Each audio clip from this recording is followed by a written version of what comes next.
está deteriorando la capa de ozono.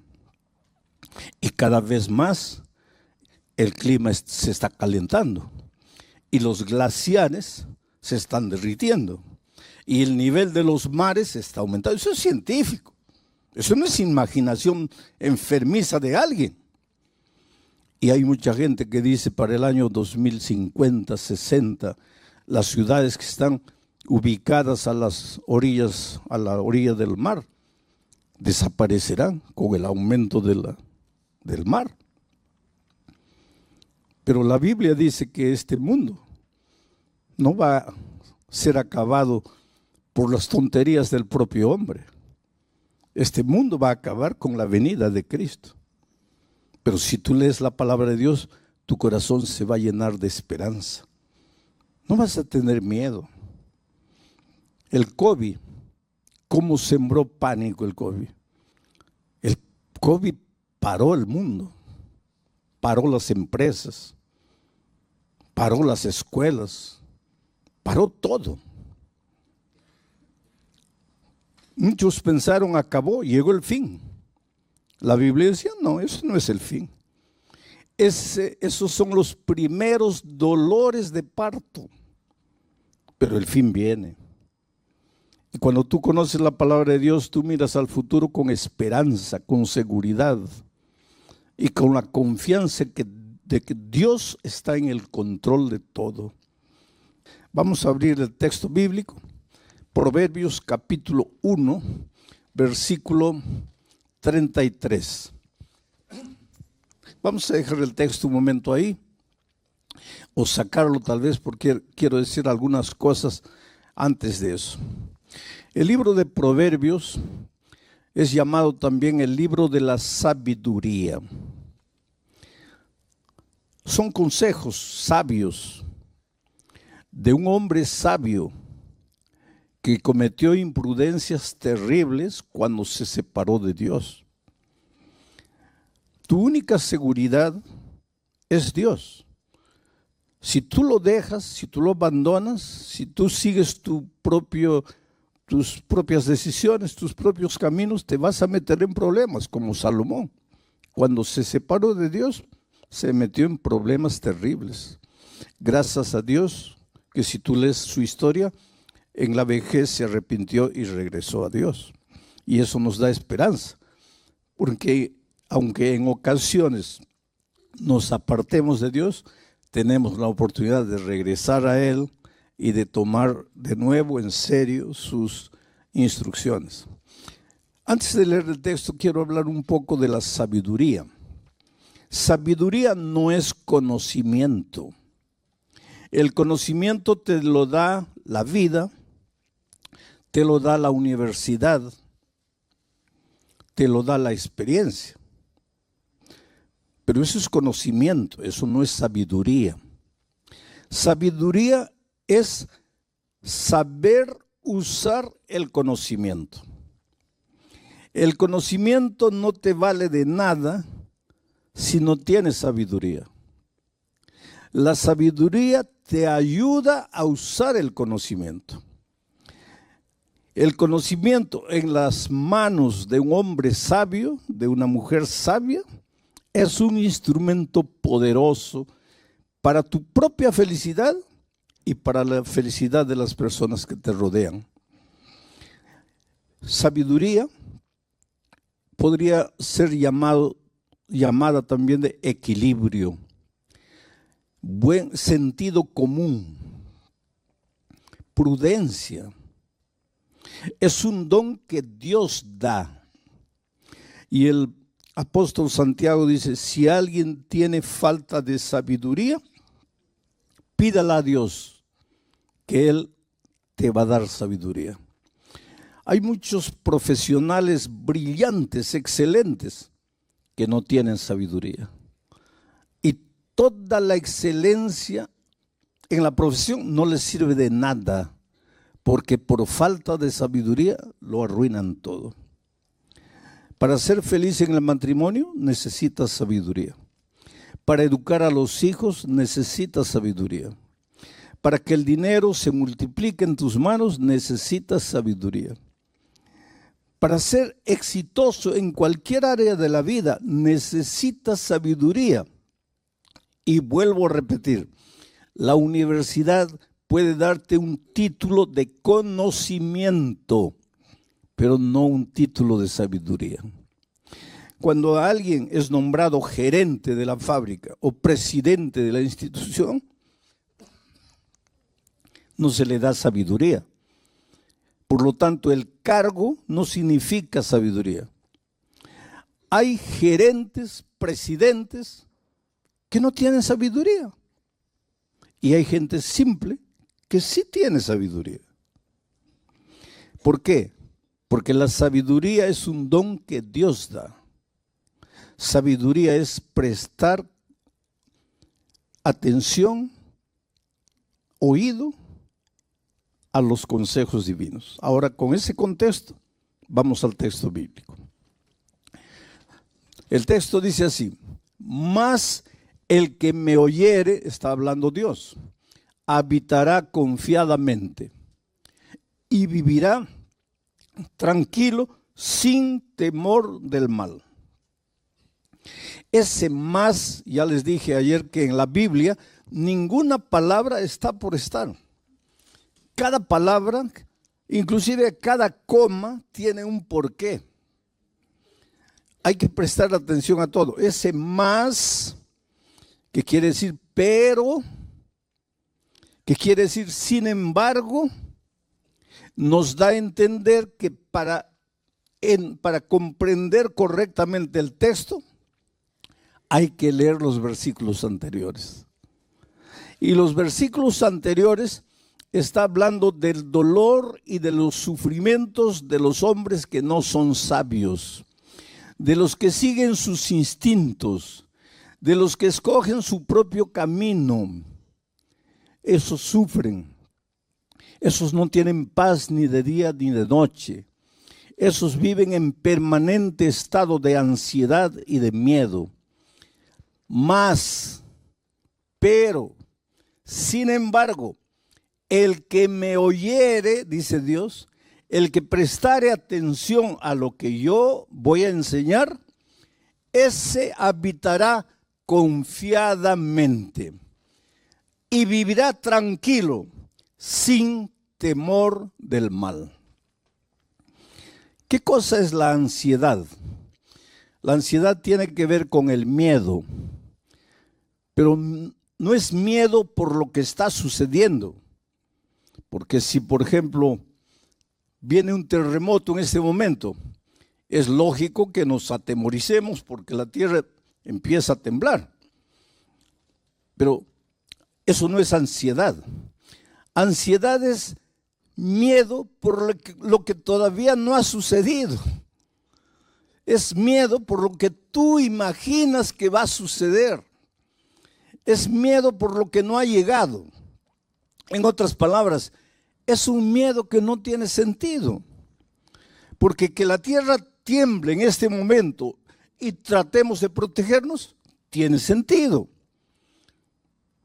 Pero que la tierra no tiemble y yo comience a atemorizarme porque tal vez la tierra va a temblar un día. Ansiedad es eso. Miedo por lo que no ha pasado. Veo todas las estadísticas, los hogares se están separando, la gente ya no está llevando a serio el matrimonio y yo comienzo a tener ansiedad, miedo. Ay, ¿no será que mi matrimonio también se va a acabar? ¿Pero por qué? Porque las estadísticas dicen que los matrimonios están terminando. Yo voy a comenzar a tener miedo de algo que no ha sucedido. Y si ustedes se dan cuenta, en nuestra vida muchas veces nuestros temores no tienen fundamento. Nuestros temores se basan en suposiciones futuras, en lo que tal vez va a suceder. Entonces, ¿cuál es el consejo de Dios? Dice que si tú prestas oído a mi palabra, y aquí comienza el primer consejo, si me oyeres. Hoy día nosotros oímos a todo el mundo, ¿no? A través de las redes se inventaron los famosos fake news, ¿no? Le creemos a todo el mundo. Estás mal del hígado, cada uno te presenta un remedio, ¿no? Y pruebas uno, pruebas otro, pruebas otro. Lo que tú no sabes es que el que coloca ese video ahí, él lo que quiere es jalar gente. Porque cada persona que entra, que clica, le da algún centavito a él. Y hay gente que vive de eso. Y tú escuchas, pero nunca abres la palabra de Dios para escuchar lo que Dios dice. Le crees a todo el mundo, pero no le crees a la palabra de Dios, inclusive porque no la conoces. La palabra de Dios no falla. Dice, la hierba se seca, la flor se marchita, pero la palabra de Dios permanece para siempre. ¿Te acuerdas? Antes de 1492, la gente pensaba que la tierra era plana. La ciencia de aquellos tiempos decía que la tierra era plana. Tanto así que cuando tú ibas a la playa y un barco se iba y desaparecía, la gente y la ciencia pensaba que desaparecía porque había llegado al límite de la tierra y se cayó al abismo. Porque no había el concepto de tierra redonda. Hasta que apareció Cristóbal Colón con una idea loca. Y Cristóbal Colón dijo, no, la tierra es redonda. Y hubo una reina española que le creyó. Y entonces le ayudó financieramente a construir la Pinta, la Niña y la Santa María. ¿Se acuerdan? Y él fue. Y el 12 de octubre del año 1492, probó que la tierra era redonda. Y la ciencia abrió los ojos. Tienes razón, la tierra es redonda. ¿Qué año? 1492. 1492. Pero hasta el año 200 de nuestra era, el canon bíblico ya había sido cerrado. ¿Y sabes lo que la Biblia decía? Que la tierra es redonda. Y en 1492 la ciencia abre los ojos para decir que la tierra es redonda. Una cosa que la Biblia ya lo decía. Y eso es para decirte una cosa. La historia de este mundo está descrita en la Biblia. Hay guerra por aquí, guerra por allá. Hay inundación por aquí. Hay terremoto por allá. Hay incendio por aquí. Hay seca aquí, hay mucha lluvia allá, hay delincuencia, hay marginalidad, hay violencia, hay injusticia. Y tú te desesperas, ¿qué viene ahora? ¿Qué va a suceder en este mundo? Si tú conocieras bien la palabra de Dios, tú no te atemorizarías, porque la Biblia dice palabra por palabra todo lo que va a suceder hasta la venida de Cristo. No tienes que tener miedo. El calentamiento global es una realidad, no puedes negar. El clima, pues todo lo que el hombre hace en esta tierra, está deteriorando la capa de ozono. Y cada vez más el clima se está calentando. Y los glaciares se están derritiendo. Y el nivel de los mares está aumentando. Eso es científico. Eso no es imaginación enfermiza de alguien. Y hay mucha gente que dice para el año 2050, 60, las ciudades que están ubicadas a las orillas, a la orilla del mar, desaparecerán con el aumento del mar. Pero la Biblia dice que este mundo no va a ser acabado por las tonterías del propio hombre. Este mundo va a acabar con la venida de Cristo. Pero si tú lees la palabra de Dios, tu corazón se va a llenar de esperanza. No vas a tener miedo. El COVID, ¿cómo sembró pánico el COVID? El COVID paró el mundo, paró las empresas, paró las escuelas, paró todo. Muchos pensaron, acabó, llegó el fin. La Biblia decía, no, eso no es el fin. Esos son los primeros dolores de parto, pero el fin viene. Y cuando tú conoces la palabra de Dios, tú miras al futuro con esperanza, con seguridad y con la confianza de que Dios está en el control de todo. Y Dios te ama y Dios está en el control de tu vida. Y si yo hubiera muerto con el COVID, yo siempre me preguntaba, porque yo siempre predico, enseño y digo que los cristianos no tenemos que tener miedo de la muerte. ¿Por qué? Porque de acuerdo con la Biblia, los cristianos no morimos, dormimos, reposamos, descansamos para despertar con la segunda venida de Cristo. Eso es lo que la palabra de Dios dice. La palabra de Dios no dice que cuando mueres tu espíritu sale vagando por ahí para reencarnarse. Los seres humanos pueden decir lo que quieran, pero eso no dice la Biblia. La Biblia dice que cuando el hombre muere, su cuerpo vuelve al polvo como era y el soplo de vida vuelve a Dios y se acabó. Estás durmiendo hasta la venida de Cristo. Entonces, y si yo hubiera muerto con el COVID, como yo siempre dije que no hay que tener miedo de la muerte, pero siempre cuando estaba solo me preguntaba, sí, es fácil decir no hay que tener miedo a la muerte porque estás con salud, con vida, pero ¿cómo será el día que llegue la hora en que vas a morir? Y me llegó la hora, porque los médicos dijeron, ya no hay salida. Pero entonces entendí el valor de la esperanza. Tú sabes que al inicio, porque yo estuve 45 días y 3 semanas de esos 45 días en la unidad de tratamiento intensivo y 48 horas ya inconsciente. Cuando yo al inicio yo le pedí a Dios, lógico como todos, Señor, mire, yo vine aquí a este país a predicar tu palabra y por favor pues restaura mi salud, tengo que terminar el trabajo porque no lo había concluido todavía. Señor, levántame, cúrame, sáname, tú eres Dios de milagros.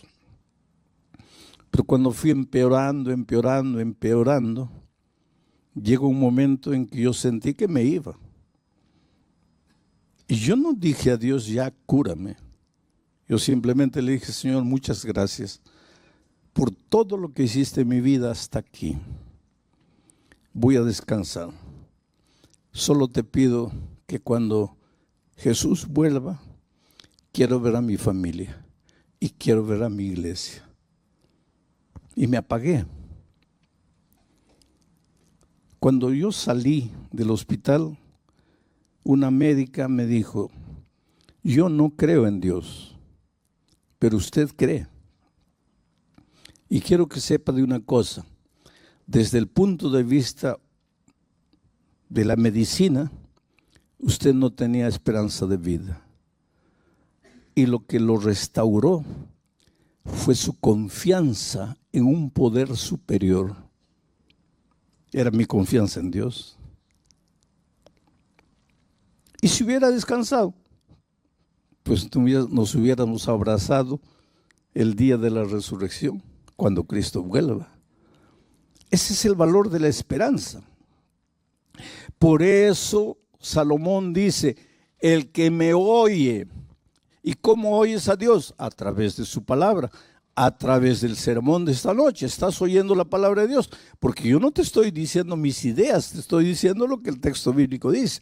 El que me oyere, ese habitará confiado. ¿Qué cosa significa habitar confiado. Estar tranquilo. No quiere decir acostarte en la cama esperando que las bendiciones te caigan del cielo. No, no, no. Pero vas a vivir sin ansiedad. Ay, ¿será que voy a encontrar empleo? ¿Será que no? Oh, querido, cuando conoces la palabra de Dios, tu vida cambia en todos los sentidos. Porque un día Dios le dijo a Abraham: sal de tu tierra, de tu parentela, de la casa de tus padres, vete a una tierra que yo te mostraré. A algunos de ustedes les mostró España, por eso se vinieron aquí, ¿no es cierto? Bueno, pero la promesa de Dios a Abraham fue: por donde quiera que tú fueres, yo estaré contigo. Y si alguien te bendijere, yo lo bendeciré. Esa es promesa de Dios para ti. Entonces, la próxima vez que vayas a buscar empleo, vas a llevar tus papeles, ¿no? Tu currículum de vida. Y cuando llegues, le entregas al entrevistador. ¿Y cuál es tu actitud? En el corazón: ojalá que me dé el empleo, ojalá que me dé el empleo, quiera Dios que me dé el empleo. Y el otro revisando tus papeles, ¿no? Y tú temblando aquí: ojalá que me dé el empleo, ojalá que me dé. Porque no conoces la palabra de Dios. Porque si tú conocieras la palabra de Dios, en tu corazón dirías otra cosa.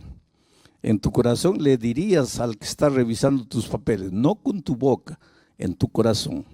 Tú le dirías: mira, para de mirar mis papeles, mejor dame el empleo, por tu propio bien, porque yo soy hijo de Dios, y Dios me ha dicho a mí que por donde yo vaya, Él me va a bendecir.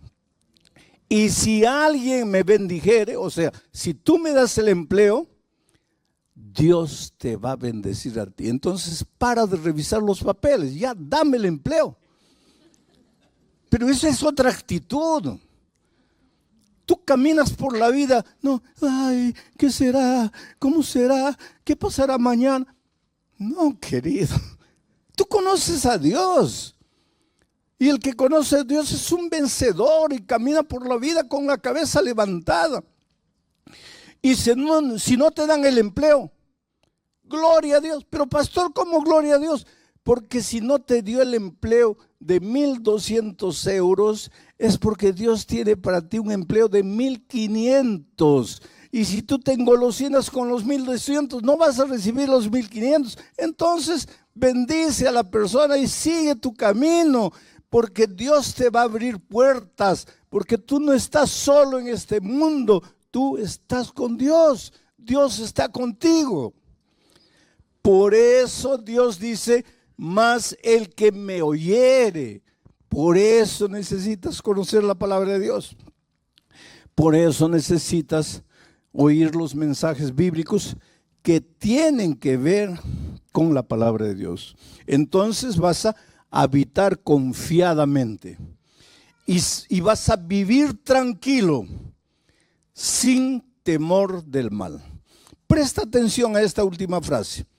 No dice que si le entregas a la vida a Jesús, no dice que si prestas oído a sus consejos, el mal no te va a llegar. No dice. ¿Y sabes por qué? Porque Dios nunca te hizo la promesa de que si tú te entregas a Jesús, nada malo te va a suceder. Él nunca prometió eso. Por lo tanto, si un día la enfermedad llega a tu vida, si el desempleo llega a tu vida, por favor no digas: oh Dios mío, te has olvidado de mí, yo soy tu hijo, ¿dónde está tu promesa? No, no, no. Porque Él nunca te prometió que en esta vida de dolor, en esta vida de miseria y de pecado, nunca vas a tener problemas. Él nunca te prometió. Lo que Él te prometió es que en medio de los problemas tú vas a vivir seguro, tranquilo, confiadamente. ¿Por qué? porque sabes que tienes un Dios todopoderoso que no falla. Ahora, un ejemplo bíblico de todo esto que dije hasta aquí. ¿Te acuerdas cuando los discípulos estaban en alto mar un día y el cielo se puso negro, negro, negro? Relámpagos y truenos.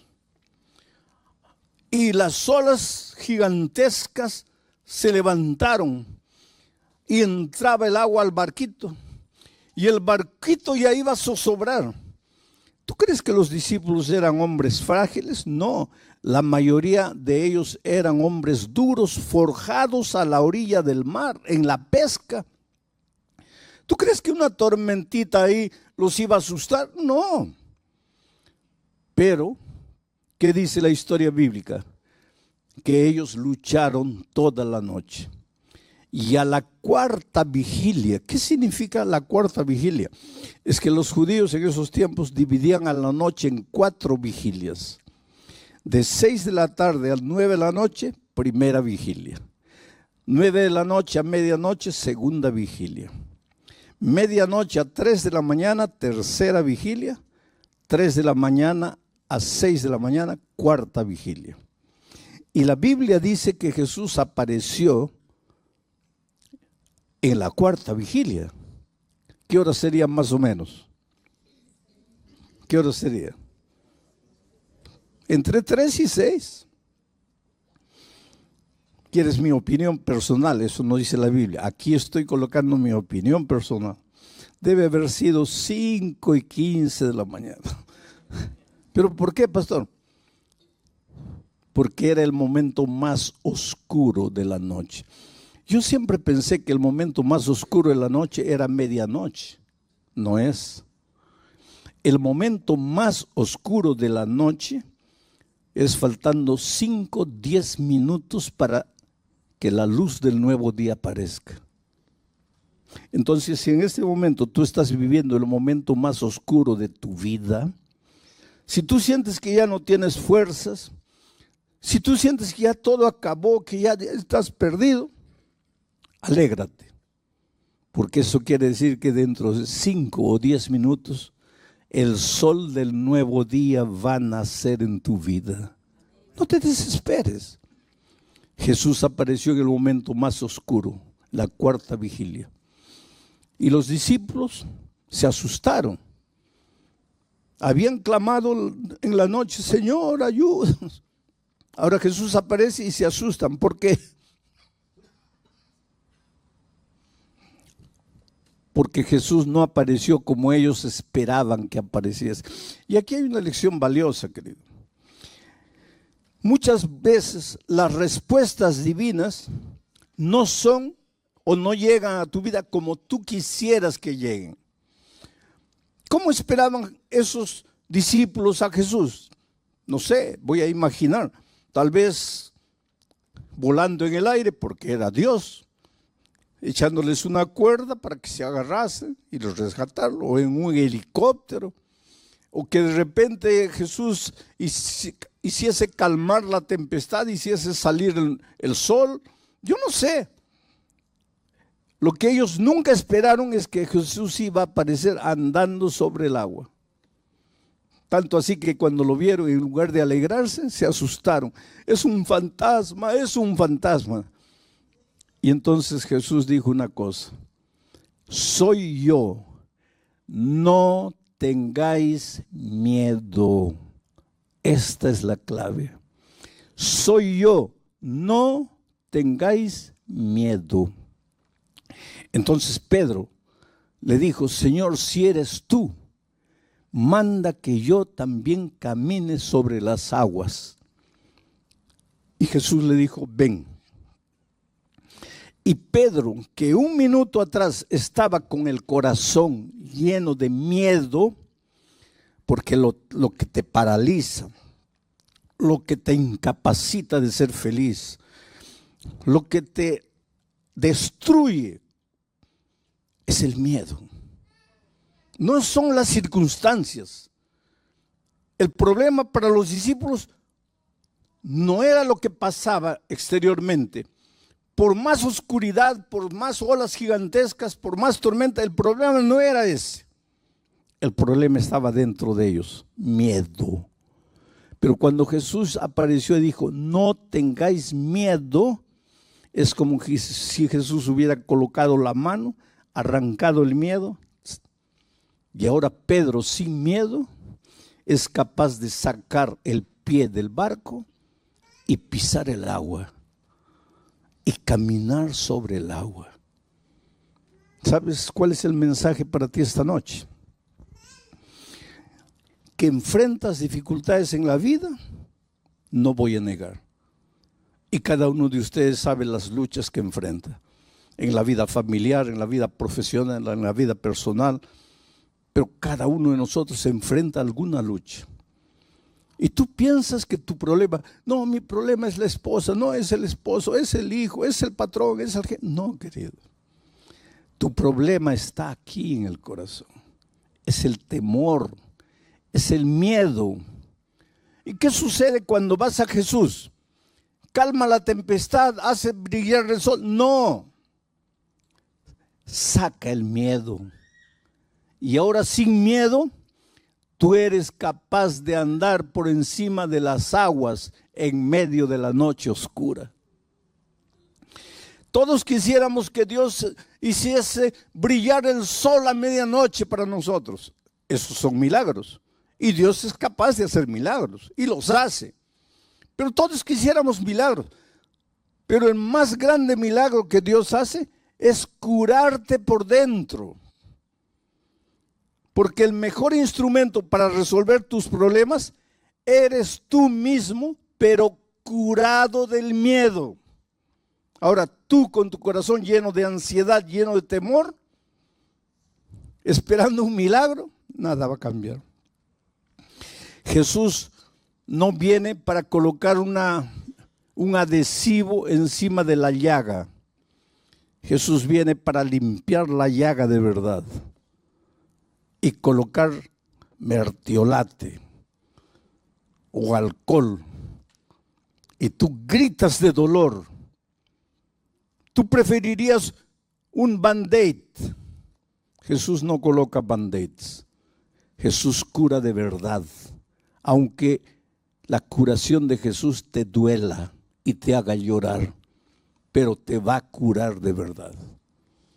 Y esta noche tú puedes volver a la casa feliz. Mira otra promesa más del Señor Jesucristo en el siguiente texto. Estas cosas, dice Jesús, os he hablado. ¿A través de qué? De esta palabra. Estas cosas os he hablado para que en mí tengáis paz. En el mundo donde trabajas, en tu barrio, en la lucha diaria, tendrás aflicción. Pero no tengas miedo. Confiad. Yo he vencido al mundo. En este mundo vas a encontrar dificultades, pero no tengas miedo, porque si estás conmigo, tu corazón va a estar lleno de paz. Y con tu corazón lleno de paz, nada va a ser capaz de destruirte. Que venga la noche oscura, que vengan las tormentas, los truenos, los relámpagos, las olas. Con Cristo tú eres capaz de caminar por encima del mar. Y esto no es teoría, esto es vida práctica. Porque yo he encontrado gente destruida. Estaba una vez en Santa Cruz de la Sierra, Bolivia. Y como todas las noches hago una invitación. Y dije, la primera noche, ¿cuántos quieren aceptar a Jesús como su Salvador? Y no terminé de hablar. Un borrachito se levantó allá atrás y vino tambaleando, completamente ebrio. Vino tambaleando. De tal manera que el público se reía, porque todos imaginaban ese pobre hombre embriagado, no sabe ni lo que está haciendo, pero él venía. Y llegó aquí, cabello largo, olía mal, porque cuando las otras personas llegaron cerca Muchos respondieron, algunos discretamente se comenzaron a apartar porque no podían soportar el olor. Evidentemente no se bañaba, era un hombre de la calle, un ebrio. Vino ahí. La segunda noche cuando llegó el momento de la invitación final, dije, esta noche voy a pedir que se levanten los que no se han levantado las otras noches. ¿Quién es la primera persona que quisiera levantarse? Y el ebrio aparece ahí de nuevo. Y ahora el público se rió con más ganas, porque lógicamente está tan ebrio el pobre que no ha entendido que si te levantaste anoche ya no te levantes hoy. Pero él llegó ahí llorando y mucha gente vino. La tercera noche dije, los que han venido las otras noches, adelante, ya no vengan. Esta es una invitación para quien no se ha levantado las otras noches. Y yo en mi corazón pensé, ahorita aparece el ebrio de nuevo. ¿Quién es la primera persona? Y el ebrio no apareció. Y la siguiente noche no apareció. Y la otra noche no apareció. Y yo pensé, bueno, ya no vino más. El viernes en la noche hice un llamado para el bautismo. ¿Por qué una persona se bautiza? Porque cuando te bautizas, eres sepultado en las aguas. Ahí muere el viejo hombre y el que sale de las aguas es un hombre completamente nuevo. Has nacido en Cristo. Entonces el bautismo no es una ceremonia, es un pacto de fidelidad con Cristo. Y muchos se bautizaron. Pero cuando hice el llamado para el bautismo, la primera persona que se levantó y vino fue un hombre que tenía una Biblia así en el pecho. Vino aquí adelante, estaba con una camisa blanca, un pantalón jeans, bien cortadito el cabello, se notaba que se había echado gomina, ¿se acuerdan de eso? Que se echaba en el cabello, bien peinadito, y lloraba. Yo lo miré y le dije, espera, yo te conozco. Tú no eres la persona que se levantó las primeras noches. Y él me miró así, dice, sí, pastor, yo soy.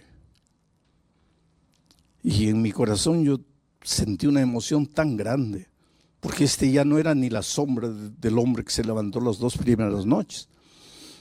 Bueno, comenzó la ceremonia bautismal, yo estaba allá atrás y lo veo a él llorando. Y le digo, ¿qué fue? ¿Qué te hicieron? Y él me dice, yo quería bautizarme, pero no aceptan mi bautismo, porque dicen que si el domingo y el lunes yo estaba borracho, ¿cómo me van a bautizar hoy día? Y yo entiendo, porque nadie puede confiar en mí. ¿Cómo van a confiar?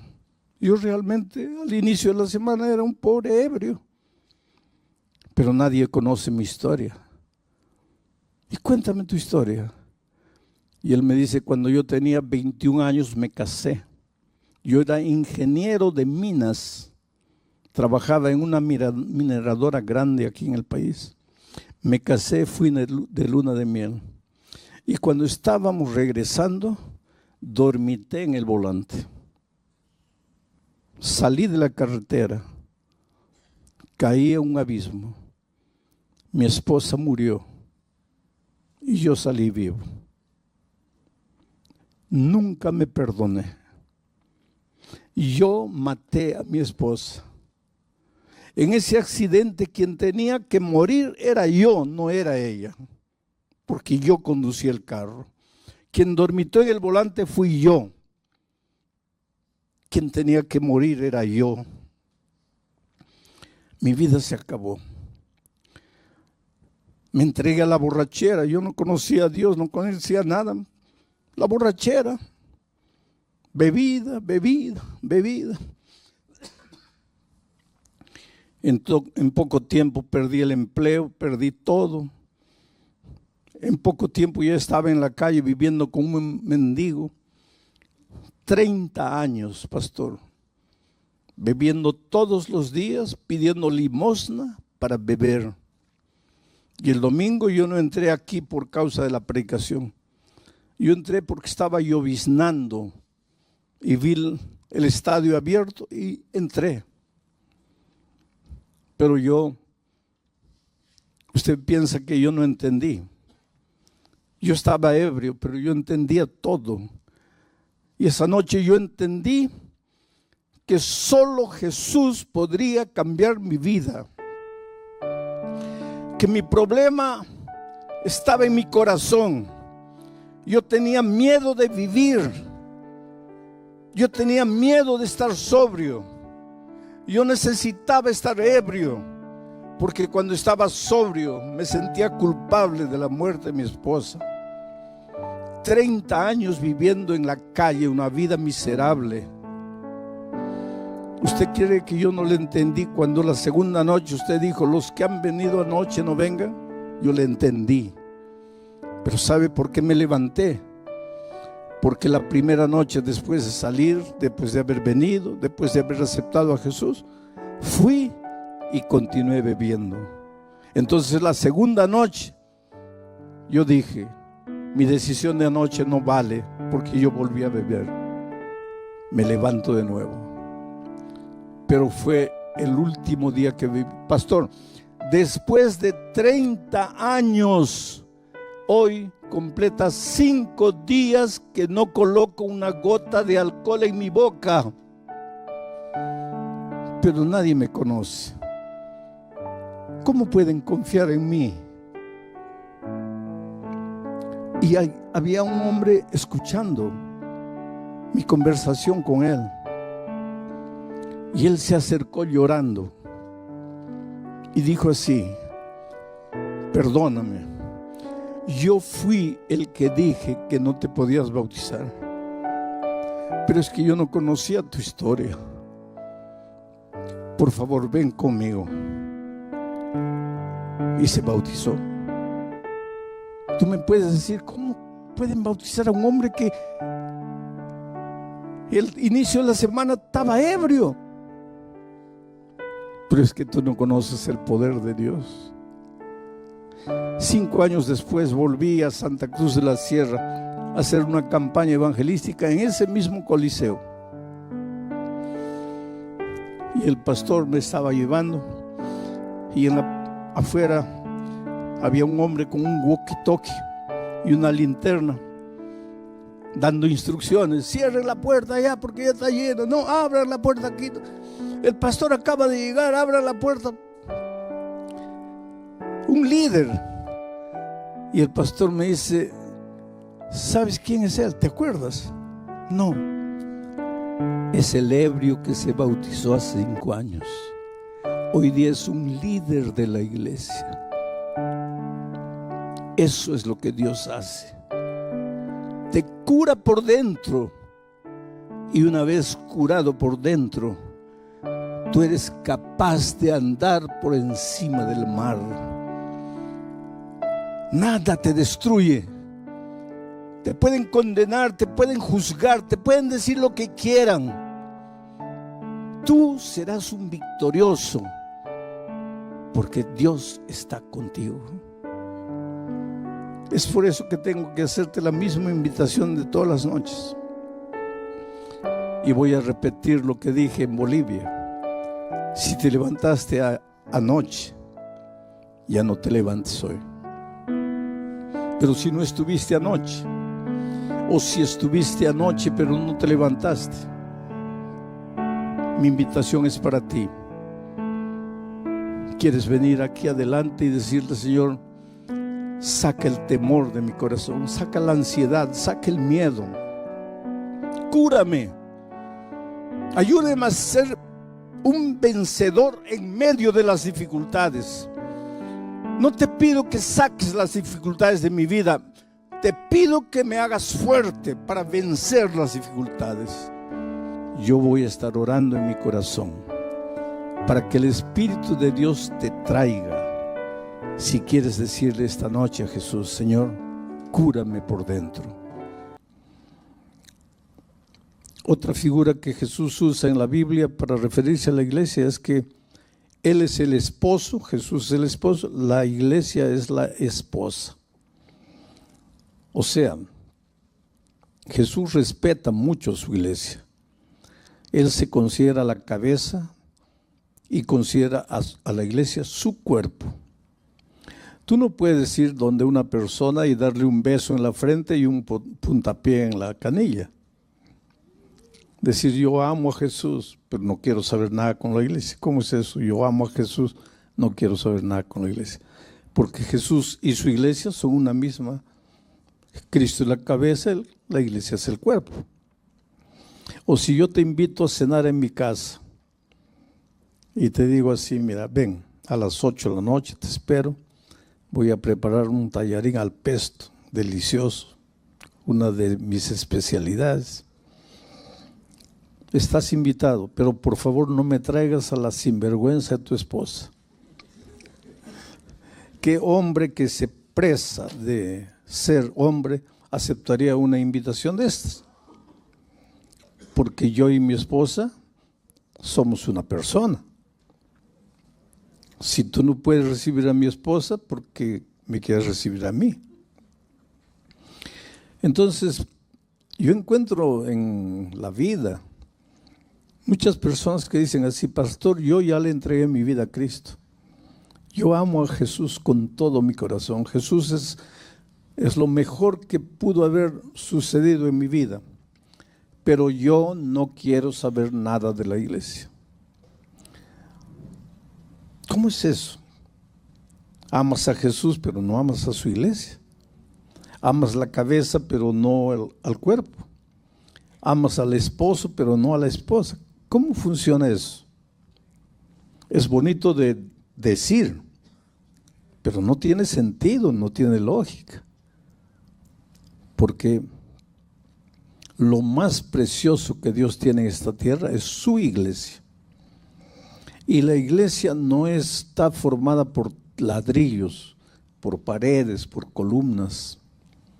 La iglesia está formada por seres humanos. Tú eres la iglesia. Nosotros todos juntos somos la iglesia. Y la iglesia de Dios en esta tierra es débil y defectuosa, porque somos seres humanos en proceso de crecimiento espiritual. Yo siempre digo que esta iglesia no es perfecta porque yo soy miembro de esta iglesia. Porque si yo no fuera miembro, la iglesia sería perfecta, ¿no es cierto? Imagina, si todos los miembros de la iglesia fueran como tú, y tú te conoces mejor que nadie, con tu carácter, con tu manera. Si todos los miembros fuesen así, ahí la iglesia sería perfecta, ¿no es cierto? Una iglesia linda. No, pues hermanos. Pero Dios nos ama y nos quiere en su iglesia. Pero como estamos en su iglesia, pues la iglesia no es perfecta. Está lleno de flaquezas, de debilidades. Suceden cosas en la iglesia que no deberían suceder. A veces nos frustramos. A veces alguien dentro de la iglesia te mira mal. O alguien chismea de ti. O alguien no te saluda. O alguien no te cae bien. Hay muchos hermanos que dicen: mira, yo a ese no lo trago. Somos una iglesia humana. Pero por el hecho de ser una iglesia humana en proceso de perfección, no dejamos de ser la iglesia de Dios. Y te digo una cosa, te voy respondiendo algo, porque hay mucha gente que dice: todas las iglesias son de Dios, porque todas nos llevan a Dios. Pero la Biblia no enseña eso. Dice que cuando Cristo venga, solo va a encontrar ovejas y cabritos. No dice ovejas, cabritos, elefantes, jirafas, ciervos, venados. Solo dos, ovejas y cabritos. Cuando Cristo venga, va a encontrar solo vírgenes prudentes y vírgenes insensatas. No dice prudentes, más o menos prudentes, casi prudentes. Solo dos grupos. La iglesia del valle y la iglesia de la montaña. La iglesia que edificó en la arena y la iglesia que edificó en la roca. Solo dos iglesias. Usando simbolismo, la iglesia vestida de blanco de Apocalipsis 12 y la iglesia vestida de rojo. Solo dos iglesias. ¿De dónde sacamos los seres humanos que hay muchas iglesias y que todas las iglesias llevan a Dios? Ahora, alguno de ustedes está esperando que yo diga que la iglesia de Dios es la iglesia adventista del séptimo día. Ahí no voy a decir eso. Pero pastor, ¿usted no es miembro de la iglesia adventista? Claro, yo soy miembro, no solo soy miembro, soy pastor de la iglesia adventista del séptimo día. Pero yo no soy adventista del séptimo día por el nombre. Y cuando tú busques la iglesia de Dios en esta tierra, no busques a la iglesia por su nombre, búscala por sus características. No por el nombre. Yo me acuerdo que cuando era un joven misionero en la selva, iba a haber una ceremonia bautismal y yo no podía bautizar porque los pastores de la iglesia adventista, si no estamos ordenados, todavía no podemos bautizar, a no ser que nos den una autorización especial y no haya ningún pastor ordenado presente. Entonces yo no podía bautizar. Le escribí al presidente, le dije, mire, tengo candidatos para el bautismo. El sábado vamos a tener un bautismo bonito. Y mañana en la noche voy a explicar por qué una persona necesita bautizarse. No es un detalle simple en la vida del cristiano, es muy importante. Pero ¿por qué? Teológicamente, mañana les voy a mostrar por qué una persona debería bautizarse. Y si tú me dices, pero pastor, yo ya fui bautizado cuando era un niño, mañana te voy a explicar cuánto vale el bautismo de cuando eras un niño.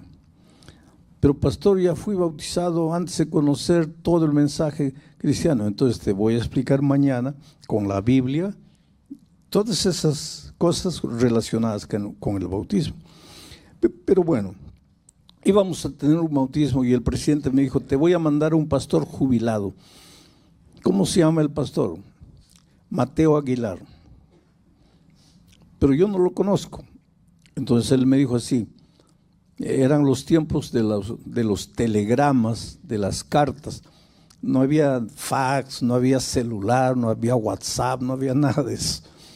Entonces él me mandó una carta. Mira, el pastor Aguilar es una persona alta. Segundo lugar, es jubilado, ya es de edad. Tercero, es delgado. Cuarto, tiene un lunar grande en la cara izquierda. Quinto, siempre anda con corbata y con un cartapacio negro. Entonces tú vete a donde va a llegar el ómnibus y espera que baje un hombre con esas características. Ese es el pastor Mateo Aguilar.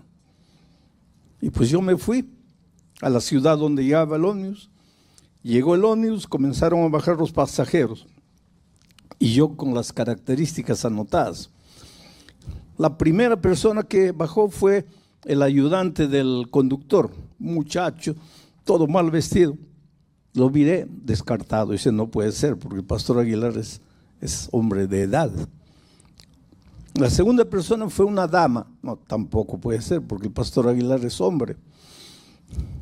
La tercera persona que bajó, un hombre gordo, así todo mal vestido. No, ese tampoco. Y pues fui confiriendo todas las características hasta que bajó un hombre alto, terno, corbata, cartapacio negro, un lunar aquí. Confería todas las características. Entonces yo me acerqué, buenas tardes, pastor Aguilar. Y él me miró, ¿tú eres el pastor? Sí. ¿Y cómo me conoces? No. ¿Y cómo sabes que soy el pastor Aguilar? Tengo las características. Entonces, si tú me preguntas, soy pastor, ¿cómo puedo saber cuál es la verdadera iglesia? Características. Características. Ese no es mi tema esta noche, pero ese es un tema interesante de estudiar. Y deberías estudiar ese tema para conocer cuáles son las características bíblicas de la verdadera iglesia de Dios, porque Dios sin duda tiene una iglesia en nuestros días, en nuestro tiempo. Yo voy a hablar más bien de la naturaleza de la iglesia. Y ahora sí, con este preámbulo todo, entremos a la lectura del texto. Aquí Pablo está hablando de la iglesia de Dios. Dice, finalmente, sed todos, ¿todos quiénes? Todos los miembros de la iglesia, de un mismo sentir. Aquí comienzan los problemas y las dificultades. Todos los hermanos miembros de la iglesia debemos ser de un mismo sentir. Debemos ser unidos, pero no uniformados. Ser uniformado es una cosa, ser unido es otra cosa. ¿Y por qué debemos ser de un mismo sentir? Porque los verdaderos cristianos no nos guiamos por la emoción. Nuestro sentimiento tiene un fundamento racional, que es la palabra de Dios. Y si la palabra de Dios es única, entonces el sentimiento de todos tiene que ser el mismo sentimiento. Es interesante. El lunes yo me desperté de mañana. A las 6 de la mañana miré el celular lleno de mensajes y me asusté. Más de 100 mensajes en una noche, porque yo me acosté a las 11 de la noche y a las 6 de la mañana mi celular y abrí. Sara, no mi esposa que está sentada viva ahí, gracias a Dios. Sara, mi hermana, decía, Sara ha muerto. Así, mensaje corto, Sara ha muerto. Pero era imposible, porque este domingo en Perú, donde mi familia, mis hermanos viven, se celebró el Día de la Madre. Y ella a mediodía se reunió con las otras hermanas carnales, con los hijos, la familia, comieron, almorzaron, se rieron, se tomaron fotografía. Y a las 7 de la noche ella estaba muerta. Cuando una persona está enferma, nos preparamos, ¿no? Psicológicamente, emocionalmente, nos vamos preparando. Pero cuando alguien está sonriendo, comiendo, feliz, y 5 horas después está muerto, es un choque para todos. Y mis hermanos, pues yo soy el pastor de la familia, ¿no? Mis hermanos viven en diferentes países, todo el mundo viajó para allá. Y mis hermanas claman, ¿y tú? Yo le digo, mira, yo estoy en una campaña evangelística. Yo tengo el mismo dolor de ustedes, pero yo tengo una misión. Yo no puedo interrumpir todo aquí para ir allá. Entonces, por favor, compréndanme. Hace una hora, mi hermana acaba de ser enterrada. Yo tuve la oportunidad de ver el culto, lo que se dijo en el culto. Y entonces entendí una vez más el valor de la esperanza. Los cristianos nos entristecemos delante del dolor, pero no nos desesperamos, porque tenemos esperanza. Yo ayer les grabé un mensaje a mis hermanos, se los mandé. Sara, nuestra hermana, duerme, pero ya viene Jesús para despertarla del sueño. Tú sabes el valor de la esperanza. Ahora, mi esperanza no se funda, no se basa en emoción. Mi esperanza se basa en la palabra de Dios, en la promesa de Dios. La esperanza cristiana no tiene el mismo concepto de la palabra esperanza del diccionario. Porque esperanza en el diccionario es esperar que suceda algo. Pero esperanza en el sentido teológico es la convicción de que lo que Dios ha dicho se va a cumplir. No es esperanza, no es ojalá que se cumpla.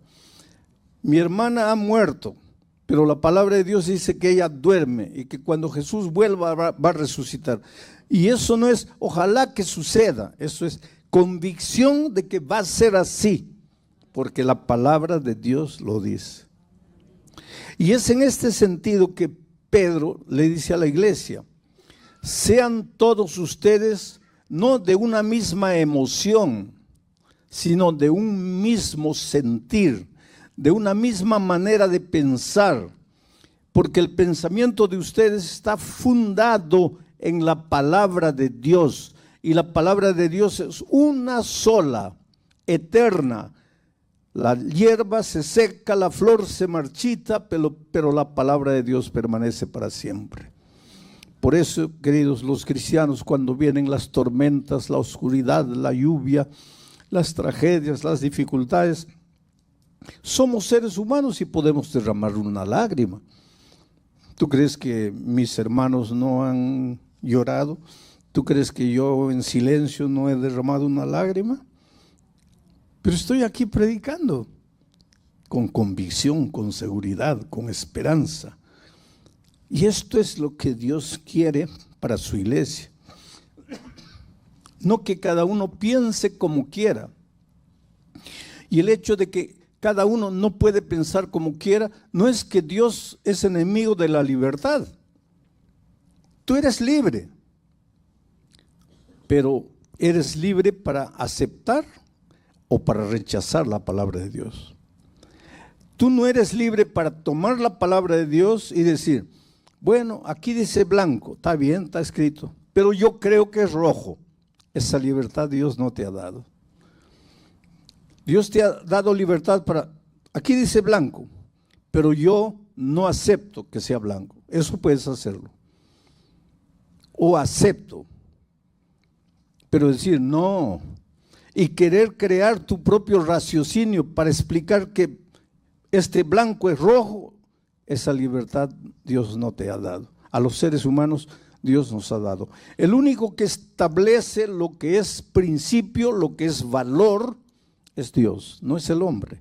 El hombre puede aceptar los principios y valores establecidos por Dios o puede rechazarlos, pero no puede raciocinarlos, no puede adaptarlos, no puede cortarlos, ni por aquí ni por allá. En Brasil tenemos una expresión, eu acho. ¿Cuántos brasileños hay aquí? ¿Ah? El eu acho. ¿Qué es ese eu acho? Eu creo, yo creo. A mí me parece, yo creo. Delante de la palabra de Dios no hay yo creo. No puedes tú tomar la palabra de Dios y adaptarla a tu manera de pensar, adaptarla a tu cultura, adaptarla a tu antojo. O tú aceptas la palabra o la rechazas. Y la palabra no es el pastor. La palabra no es la junta de iglesia. La palabra es la palabra. Por eso tienes la palabra de Dios en tus manos, para que con tus ojos veas lo que está escrito. Esto es lo que Pablo le está dando a la iglesia, diciendo a la iglesia. Sed todos de un mismo sentir, compasivos. Esa palabra compasivos, en realidad en el original griego, debería decir así, dice, pero no ha sido traducido así. Dice, sean empáticos, pero En esos tiempos no existía la palabra empático como nosotros tenemos hoy. ¿Qué cosa es ser empático? Es colocarme en el lugar del otro antes de juzgarlo. Los Pieles Rojas en los Estados Unidos, ellos dicen que si quieres criticar a un cojo, si quieres criticar a una persona que anda cojeando, primero colócate sus zapatos y camina 5 kilómetros con el zapato del cojo para entender por qué cojea. Esto es interesantísimo. Eso es empatía. Ves en la iglesia uno medio antipático, antes de condenarlo, antes de juzgarlo, antes de emitir tu opinión, pregúntate dónde nació, cuándo nació, de dónde viene, quiénes fueron sus padres, cómo fue criado. Por ejemplo, yo fui criado con amor, con mucho amor por parte de mis padres. Fui criado con valores, con principios, con la educación, con la palabra de Dios en mi mano. Y de repente, una persona que nació, creció, fue maltratada de niño, fue abandonado, vivió en la calle, aprendió a usar drogas, a beber, a fumar, y un día finalmente se convierte, viene a la iglesia.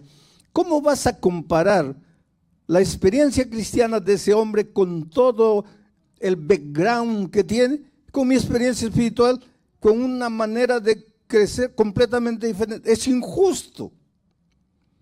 Por eso en la iglesia lo que Pedro está diciendo es: no entres a la iglesia y comiences a mirar a las personas para juzgarlas.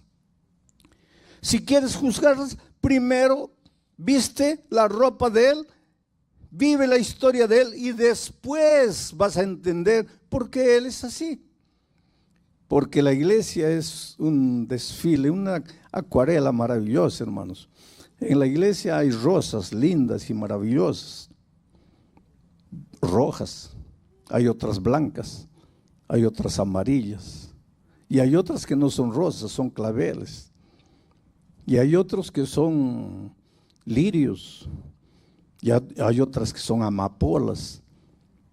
Dios en su iglesia tiene un jardín, características diferentes. Está el hermano hablador, habla hasta por los codos. Está el hermano que nunca habla.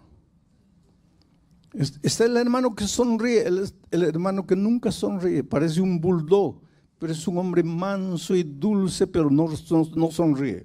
Todos lo miran y le tienen miedo. Pero es que Dios caracteriza, por eso la iglesia no puede ser uniformada.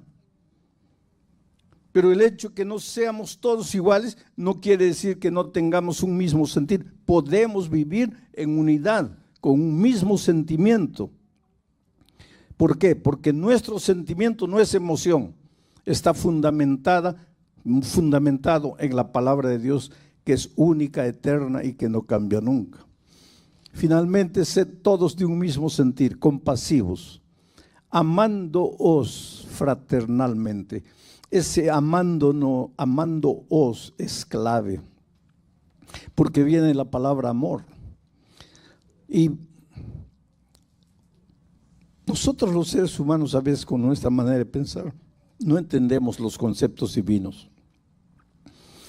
Juan dice que Dios es amor.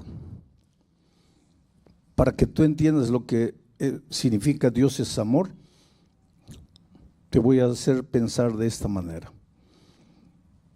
Voy a hacer una ilustración medio hereje.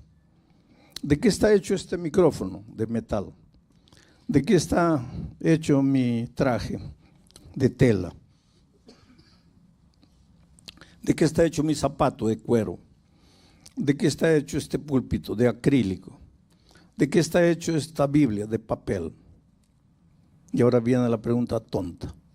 ¿Y de qué está hecho Dios? No, Dios no está hecho. Dios es Dios. Pero para entender, ¿y si estuviera hecho, de qué estaría hecho? ¿Cuál sería la materia prima de él? Amor. Eso es lo que Juan dice cuando dice Dios es amor. Entonces, El amor existe porque Dios es amor. Entonces, cuando Pedro te dice, en la iglesia debes amar al otro, aunque no te caiga simpático, aunque no se adapte a tu manera de pensar o de ser. Ustedes todos deben amarse. Pedro dice eso entendiendo que tú has aceptado a Dios en tu corazón. Y si has aceptado a Dios en tu corazón, has aceptado el amor. Y ahora no vas a predicar el amor, vas a vivir el amor. El amor no se declara en una poesía ni en un himno. El amor se vive. Pero solo es posible vivir el amor cuando Dios vive en ti, porque Dios es amor. En otras palabras, Pedro está pensando en una iglesia espiritual, en una iglesia que ha nacido de nuevo, en una iglesia que es capaz de mirar a su hermano y compadecerse de su hermano, de sentir empatía por él, de colocarse en el lugar de él antes de juzgarlo. Y sigue diciendo Pedro, no devuelvas mal por mal. Si alguien no te saluda, salúdalo tú. No devuelvas mal por mal, ni maldición por maldición, sino por el contrario, bendiciendo, sabiendo que fuiste llamado para que heredaseis bendición. Esta parte la leemos y a veces no la entendemos. Tú fuiste llamado para heredar bendición. Desde el vientre de tu madre, Dios te llamó para heredar bendición. ¿Qué es bendición? Son lluvias maravillosas de gracia que te hacen feliz y próspero en esta vida. Bendición abarca la vida espiritual, la vida familiar, la vida profesional, la vida personal, la vida en cualquier aspecto. Dios quiere que seas un hombre, una mujer bendito, que todo lo que tus manos toquen prospere, que cuando tú inicias una carrera profesional llegues al fin, que envejezcas feliz, con paz en tu corazón, que ya viejo y cansado veas a tus hijos prosperando, creciendo, tengas la alegría de ver a tus nietos y que cuando la muerte te alcance, que es el sueño y el descanso que todos dormiremos hasta la venida de Cristo, tú duermas en paz porque has sido bendecido. Tú has sido llamado por Dios para eso. Ahora me vas a decir, pero pastor, ¿por qué eso no es una realidad en mi vida? Está bonito ahí, he sido llamado para una vida de bendición, pero ¿dónde está la bendición? Es que si la bendición no ha llegado a tu vida, es tal vez porque todavía no has entregado tu corazón a Jesús. Tal vez hasta te has unido a la iglesia, pero no le has entregado el control de tu vida a Dios. Por eso es que en la iglesia te incomoda la actitud de las otras personas. Por eso es que cuando entras a la iglesia te sientes medio mal. Por eso es que muchas veces entra a tu cabeza la idea, bueno, yo acepto a Jesús, pero la iglesia no. ¿Por qué? Porque hay gente orgullosa, porque hay gente mentirosa, porque hay gente soberbia. Mi padre una vez, yo le dije, papá, ¿tú conoces la palabra de Dios? Mi madre conoce hace años, nosotros hemos crecido en la iglesia. Y él me dice, mire, el otro día yo vi a un hermano que estaba predicando en la iglesia y lo vi con la Biblia en la mano en un bar bebiendo cerveza. Para ser hipócrita, sí, yo no quiero. Ese no es argumento, querido. Y hay mucha gente que dice, no, porque yo lo vi a él haciendo algo indebido. Así que ese es argumento para que tú no pertenezcas a la iglesia de Dios. Para que tú no formes parte del pueblo de Dios, no puede ser. Yo siempre uso una figura interesante. En los tiempos antes del diluvio, Dios quería salvar a sus hijos. La gente estaba perdida, no quería saber nada de Dios, pero Dios quería salvar a sus hijos. Y Dios llamó a Noé y le dijo, mira Noé, voy a destruir el mundo con un diluvio. Hasta ese día nunca había caído una gota de agua del cielo. No existía lluvia. Y me vas a decir, ¿y cómo se irrigaba la tierra? Se irrigaba con un vapor que salía de la tierra, pero no caía agua del cielo. Entonces, cuando Noé salió a predicar diciendo, Dios va a castigar este mundo con un diluvio, todo el mundo pensaba, Noé, estás loco. Va a llover, estás loco. Nunca ha caído una gota del cielo. ¿Cómo es que va a caer agua del cielo? Estás loco. Y eso nos enseña que el mensaje que tenemos que predicar en este mundo a veces parece un mensaje loco. ¿Cómo loco? Todo el mundo trabaja de lunes a sábado. El domingo descansa. Y tu mensaje es loco, porque tú dices, el sábado hay que descansar porque Dios dice, estás loco. ¿Cómo estás loco? Pero tú sabes que no estás loco, porque es la palabra de Dios que llegó a ti. Y Noé sabía que no estaba loco porque Dios le dijo, va a caer un diluvio. Y el diluvio llegó. Solo que Dios le dio una orden a Noé. Todos los que entren al arca se van a salvar, porque cuando el diluvio caiga y las aguas suben, los que están dentro del arca estarán salvos. Y él predicó, y él enseñó, y mucha gente simpatizó con Noé, y mucha gente le dio dinero, le ayudó a construir el arca, pero como no creían que iba a llegar el diluvio, no entraron al arca. Solo entró Noé, su esposa, sus hijos y sus nueras. Y las puertas se cerraron. Solo que al arca entraron también los animales. Tú conoces la historia, no te voy a explicar detalles. Imagínate la cantidad de animales que había dentro del arca. Ahora imagínate el olor del arca, dentro del arca, porque no había un sistema de desagüe. No existía nada. ¿A dónde iba el olor de tanto animal dentro del arca? ¿Tú podrías soportar cuánto tiempo respirando dentro del arca? Era una cosa nauseabunda, era una cosa asquerosa, era una cosa horripilante, pero era el único lugar donde los hijos de Dios que creyeron en su palabra se salvarían. Trayendo la idea para nuestros días. Este es el arca. La destrucción va a llegar, queridos. Este es el arca. Y a veces el olor dentro del arca, y no estoy hablando de olor físico, el olor moral, el olor de las características, de los temperamentos. Sin embargo, este es el arca. Tienes que entrar. Tienes que aprender a convivir con los hermanos dentro de la iglesia, con las diferencias. Tú mira al Señor Jesucristo y camina y sigue a Jesús. Que te dicen, que no te dicen, que te saludan, que no. Tú a Jesús y sigue caminando.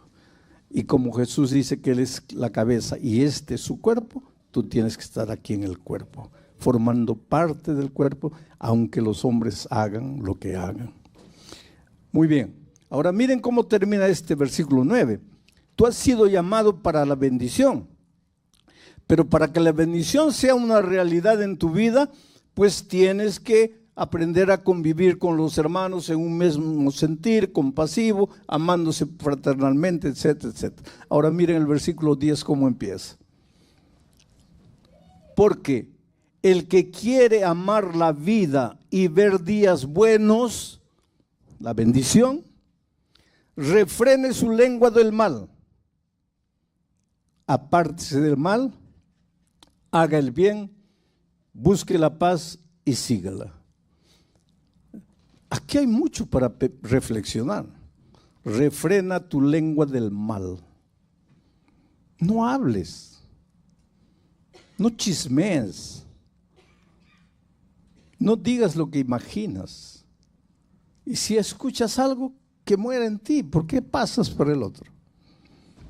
¿Tú has escuchado o has visto alguna vez esa ilustración? Si yo vengo aquí a la señora y le digo en el oído, y después tú le pasas mi mensaje a ella en el oído, y tú en el oído, todavía en el oído, y yo te digo, el cielo está azul y esplendoroso. Dile a ella. Ahí tú le dices a ella, el cielo. Y ella, y cuando llega allá, no es nada de lo que yo le dije a ella, porque allá llegó todo distorsionado. El chisme es así. Entonces, refrena tu lengua. No, ¿has escuchado? ¿Qué has escuchado? ¿Tú quieres bendición? Tú has sido llamado para hacer una bendición en la tierra, para ser un hombre, una mujer bendecido. Pero si quieres que eso sea una realidad, aprende a controlar tu lengua. Que tus labios no hablen mentira, no hablen engaño. Apártate del mal, haz el bien, busca la paz y síguela. ¿Por qué tienes que estar peleando? ¿Por qué tienes que estar discutiendo? Nadie pierde por callar la boca. Reflexiona. Pero todo eso viene de Dios. Si tú no le abres el corazón a Dios, si tú no permites que Jesús viva en tu vida, estas características nunca van a ser realidad en tu vida. Y como consecuencia, la bendición va a ser un sueño, una ilusión, pero no una realidad que la puedes vivir. Y finalmente, miren la última parte. Porque, versículo 12, porque los ojos del Señor están sobre los justos. ¿A quién cuida el Señor? A los justos. ¿Y quién es justo? No el que nunca peca. Porque Salomón dice, 7 veces cae el justo. Salomón no dice 7 veces cae el pecador. Dice cae el justo. Y ahora más me hace preguntar, ¿quiere decir que los justos también caen? Claro. Hasta la medida de Cristo vamos a cargar lo que expliqué anoche, la naturaleza pecaminosa. Y mientras carguemos la naturaleza pecaminosa, estamos sujetos a caer en cualquier momento. Nuestra única seguridad es Cristo. Pero los ojos de Jehová están sobre los justos. Te protegen, te vigilan, te defienden. Los ojos de Jehová están sobre los justos. Pero el rostro del Señor está contra aquellos que hacen el mal. Ahora, esta frase necesita ser explicada. Los ojos del Señor están contra los que hacen el mal. En la Biblia, especialmente en la literatura judía, y Pedro era un judío y se deja influenciar por esa cultura judía. En la literatura judía existe lo que se llama la literatura atributiva. ¿Qué significa eso? Que Dios, por el hecho de ser Dios, se le atribuye todo a Él, aunque Él no sea el originador de las cosas. Pero como Él es Dios, finalmente en la literatura hebrea se le atribuye todo a Dios. Como cuando dice, y Dios endureció el corazón de Faraón. No, Dios no endureció el corazón de Faraón. Pero es un estilo de la literatura hebraica para referirse al hecho de que Faraón endureció su corazón. Pero como Dios es Dios, finalmente la literatura responsabiliza a Dios. Aquí se le atribuye a Dios el mal de los pecadores. Pero Dios no les hace mal, ni a los pecadores, ni a los justos. Dios es fuente de bendición, Dios es fuente de amor. Pero aquí está Dios, y aquí está el territorio de la bendición. Tú quieres ser un hombre bendito, no te salgas del territorio de la bendición. No sueltes la mano de Jesús. Pero si tú sueltas la mano de Jesús y te vienes para aquí, tú te introduces solo al territorio de la muerte, al territorio de la maldición. No es que Dios te maldice, tú voluntariamente escoges la maldición, escoges la muerte. En la literatura hebrea se da a entender, es Dios que te está maldiciendo, pero esa no es la realidad. Es un estilo de literatura atributiva que le atribuye a Dios todo finalmente. Pero esta maldición la escogí yo. En ese sentido, la muerte no es el castigo de Dios. La muerte es una opción humana. Yo escojo el terreno de la maldición. Yo escojo el terreno de la muerte. Hermanos, Dios es vida. ¿Y qué cosa es la vida? La ausencia de muerte. Y si Dios es vida, en Él no hay muerte. Y si en Él no hay muerte, ¿cómo te va a dar la muerte? Él no te da la muerte. La muerte es una opción tuya. Tú escoges al separarte de la vida que es Dios. Y te voy a decir algo más que te puede asustar. Dios es amor y Dios es misericordia. Y hay mucha gente que malentiende la misericordia divina, porque últimamente escucho a mucha gente decir, Dios es amor, Dios es misericordia, y todo el mundo se va a salvar. No importa que viva como viva, que haga lo que haga, se va a salvar, porque Dios, siendo amor y misericordia, no va a matar a nadie. Y efectivamente Dios no va a matar a nadie, porque la muerte no viene de Dios. La muerte es una opción que tú escoges. Pero ¿qué pasa? Voy a hacer la ilustración. Aquí está el pecado. Y el pecado es muerte. ¿Por qué el pecado es muerte? Porque el pecado es alejamiento de Dios, alejamiento de la vida. Y si te alejas de la vida, entraste a la muerte. Aquí está el pecado. Cuando Cristo venga, Él viene para destruir el pecado. Del pecado no va a quedar ni raíz ni rama. ¿Por qué? Porque el pecado es lo más repulsivo a los ojos de Dios. ¿Y por qué? Porque el pecado te destruye, te anula, te hace sufrir, te trae dolor, te trae enfermedad. Dios te ama. Dios no puede aceptar el pecado bajo ninguna hipótesis, porque el pecado te hace padecer en este mundo de miseria. Entonces, cuando Él venga por segunda vez, viene para destruir el pecado, no para destruir a los seres humanos. Entonces, ¿todo se va a salvar? No, querido. Se van a salvar los que corran a la vida y acepten al Dios de la vida y vivan una vida de comunión con la persona vida.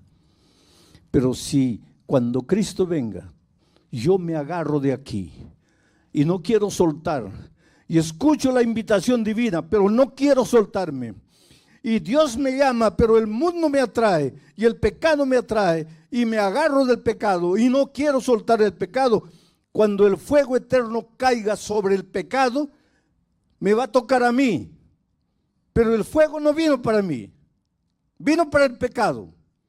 ¿Y por qué morí? Porque no quise soltar el pecado. Por eso es que la Biblia dice, hoy es el día de buena nueva. Hoy es el día de salvación. Hoy Dios te llama. Oh querido, tú eres lo más precioso que Dios tiene en esta vida. Hoy es tu cumpleaños y nadie se acordó. Y nadie te dijo nada. Nadie te hizo un pastel. Dios sabe. Hoy tuviste un malentendido con alguien. Estás aquí, pero tu corazón está triste. Hoy recibiste una llamada telefónica de un lugar distante con una mala noticia. Inclusive pensaste en no venir. Estás tan arrasado. Dios te conoce. Dios sabe. Tú eres como un pajarito en las manos de Dios. Un pajarito herido. y Dios te toma y te atrae a su corazón. Si tú aceptas el amor de Jesús y te dejas amar por Jesús, tú vas a sentir el palpitar, el latido del corazón de Jesús. ¿Cómo te ama? Fuiste llamado para ser una bendición. Dios quiere que vivas una vida buena, que seas feliz, realizado. Vas a encontrar dificultades en la vida, pero Dios te va a ayudar a vencer. Pero para eso tienes que entregarle el corazón a Jesús. Tienes que rendirte a Él. Tienes que consagrarte a Él. Toda la semana he hecho invitaciones. Estas invitaciones las hago en todos los países del mundo. Hace algún tiempo atrás yo estaba en Estados Unidos. Hice una invitación, vino una chica aquí adelante, tatuada, el rostro, tenía una cadena pendiente aquí, cuerpo, brazos, olía a alcohol, a droga. Y cuando terminé, hice la última oración, entraba a un cuartito y ella se metió. Y ahí sentí más el olor de droga. Ella estaba drogada o semidrogada. Y me dice, Dios no puede amarme a mí. Mira mi vida, mira lo que soy. Soy una basura. Y me hizo una pregunta terrible. Tú dices que Dios me ama. Pues cuando yo era una niña, mis padres murieron en un accidente de tránsito, me quedé huérfana. Pero mi abuela, la mamá de mi mamá, vivía y me recogió y me crió con cariño. Pero cuando yo tenía 12 años, mi abuela, mi única familia, murió y me quedé sola, una niña de 12 años. Entonces una vecina de mi abuela me recogió, no porque me amaba, sino porque quería quedarse con la casa de mi abuela. Y una noche, yo tendría 13 años, cuando el esposo de esa mujer entró a mi cuarto y me violó. Yo gritaba, pedía auxilio, la mujer escuchaba, no hizo nada. Ese hombre me violó. Yo tenía 13 años, al día siguiente salí de casa, ya no podía quedarme en esa casa. Me fui a vivir a la calle, una niña de 13 años. Comencé a vivir con los muchachos de la calle. Fui violada una vez y otra vez y otra vez por los chicos de la calle. Aprendí a fumar, a beber, a usar drogas. Todo esto que ves en mi cuerpo es que quiero provocarme dolor, sufrimiento. Ahora vienes tú y me dices que Dios me ama. ¿Qué Dios? ¿Dónde estaba Dios cuando mis padres murieron? ¿Dónde estaba Dios cuando mi abuela murió? Dios me ama. ¿Dónde estaba Dios cuando ese hombre malo entró a mi cuarto y abusó de mí? Y yo clamaba. ¿Dónde estaba Dios? ¿Dónde estaba Dios cuando en las noches en la calle los muchachos abusaban de mí? ¿Qué Dios es ese? ¿Cómo puedes decir que Dios me ama? Querido, hay muchas cosas que yo no puedo explicar, pero yo sé que Dios te ama. Tal vez tú no tienes la historia de esa muchacha, pero más de una vez te has preguntado en la vida, ¿dónde está Dios? ¿Qué ha hecho Dios por mí? Estás vivo porque Dios quiere. Porque Dios tiene un plan para ti. Desde que estabas en el vientre de tu madre. Ahora Dios te ha traído a esta familia que es tu iglesia. Una iglesia donde vas a encontrar gente que a veces te va a frustrar, te va a fallar. Pero